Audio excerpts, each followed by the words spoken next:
Syekh Hasan dari Basra. Pada mulanya, Hasan dari Basra adalah seorang pedagang batu permata.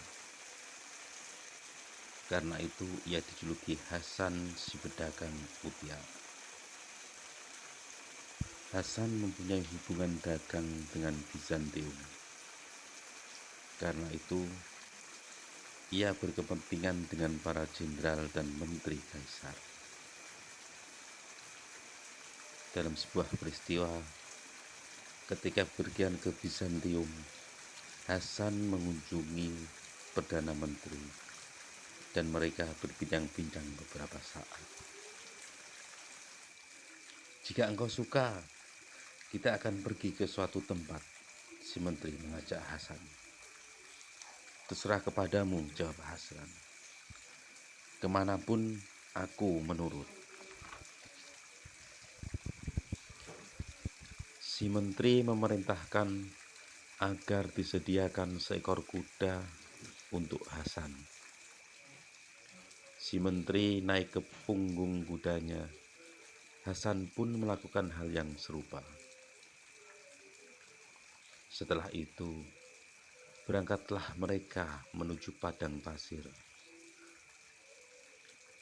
Sesampainya di tempat tujuan, Hasan melihat sebuah tenda yang terbuat dari brokat Bizantium, diikat dengan tali sutra dan dipancang dengan tiang emas di atas tanah. Hasan berdiri di kejauhan. Tak berapa lama kemudian, muncullah sepasukan tentara perkasa dengan perlengkapan perang yang sempurna.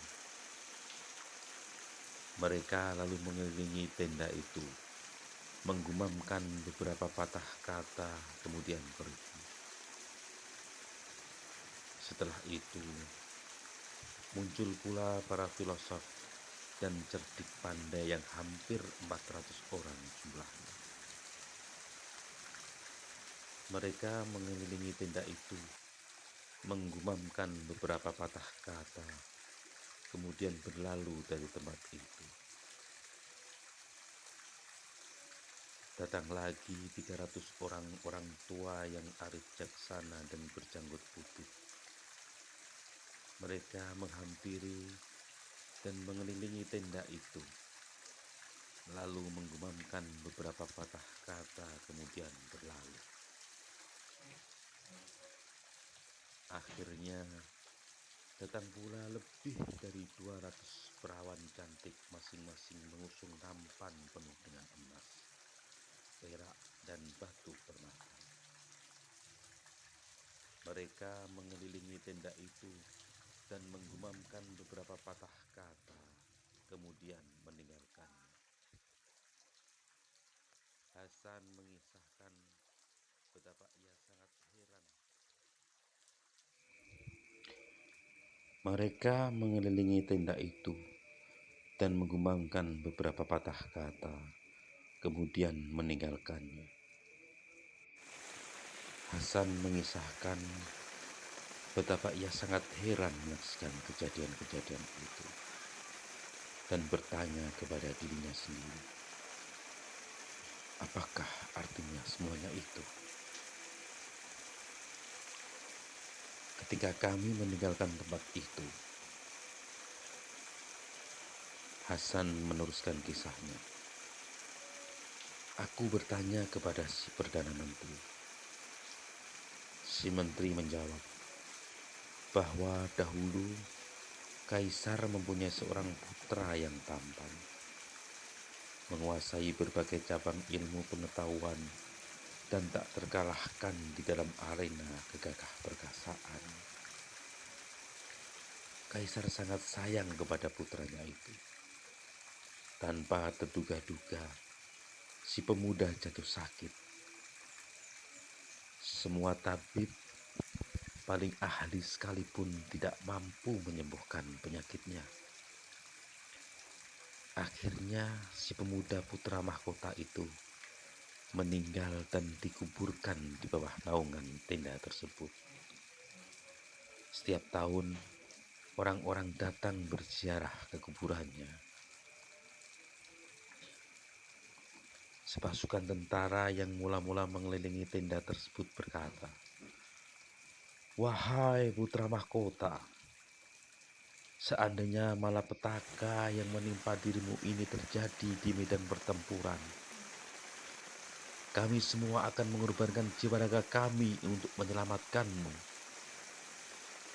Tetapi malapetaka yang menimpamu ini datang dari Dia yang tak sanggup kami perangi dan tak dapat kami tantang." Setelah berucap seperti itu, mereka pun berlalu dari tempat itu. Kemudian tibalah giliran para filosof dan cerdik pandai. Mereka berkata, "Malapetaka yang menimpa dirimu ini datang dari Dia yang tidak dapat kami lawan dengan ilmu pengetahuan, filsafat, dan dengan tipu muslihat. Karena semua filosof di atas bumi ini tidak berdaya menghadapinya, dan semua cerdik pandai hanya orang-orang dungu di hadapannya. Jika tidak demikian halnya, kami telah berusaha dengan mengajukan dalih-dalih yang tak dapat dibantah oleh siapapun di alam semesta ini." Setelah berucap demikian, para filosof dan cerdik pandai itu pun berlalu dari tempat tersebut. Selanjutnya, orang-orang tua yang mulia tampil seraya berkata, "Wahai putra mahkota, seandainya malapetaka yang menimpa dirimu ini dapat dicegah oleh campur tangan orang-orang tua, niscaya kami telah mencegahnya dengan dan pastilah kami tidak akan meninggalkan engkau seorang diri di tempat ini. Tetapi malapetaka yang ditimpakan kepadamu datang dari Dia yang sedikit pun tak dapat dicegah oleh campur tangan manusia-manusia yang lain." Setelah kata-kata ini mereka ucapkan, mereka pun berlalu. Kemudian darah-darah cantik dengan nantangan menteri emas dan batu permata datang mengelilingi tenda itu dan berkata, "Wahai putra kaisar, seandainya malapetaka yang menimpa dirimu ini bisa ditebus dengan kekayaan dan kecantikan, niscaya kami merelakan diri dan harta kekayaan kami yang banyak ini untuk menebusmu, dan tidak kami tinggalkan engkau di tempat ini. Namun malapetaka ini ditimpakan oleh Dia yang tak dapat dipengaruhi oleh harta kekayaan dan kecantikan." Setelah kata-kata ini mereka ucapkan, mereka pun meninggalkan tempat itu. Setelah bersekali, biasa beserta perdana menterinya masuk ke dalam tenda dan berkata, "Wahai bibi mata dan buta hati, wahai buah hati ayahanda, apakah yang dapat dilakukan oleh ayahanda ini? Ayahanda telah mendatangkan sepasukan tentara yang berkata, para filosof dan cerdik pandai, para pawang dan penasehat, darah-darah yang cantik berlimpah, harta benda dan segala macam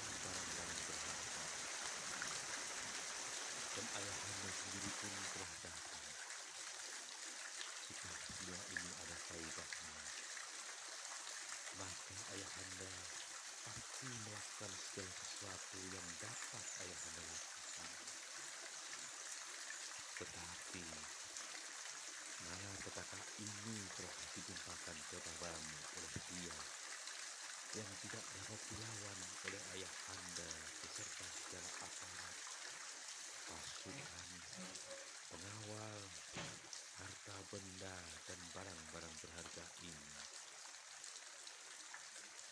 Semoga engkau mendapat kesejahteraan selama tinggal sampai tahun yang akan datang. Kata-kata ini diucapkan sang kaisar. Kemudian ia berlalu dari tempat itu. Tangisan si menteri ini sangat menggugah hati Hasan. Ia tidak dapat melawan dorongan hatinya. Dengan segera ia bersiap-siap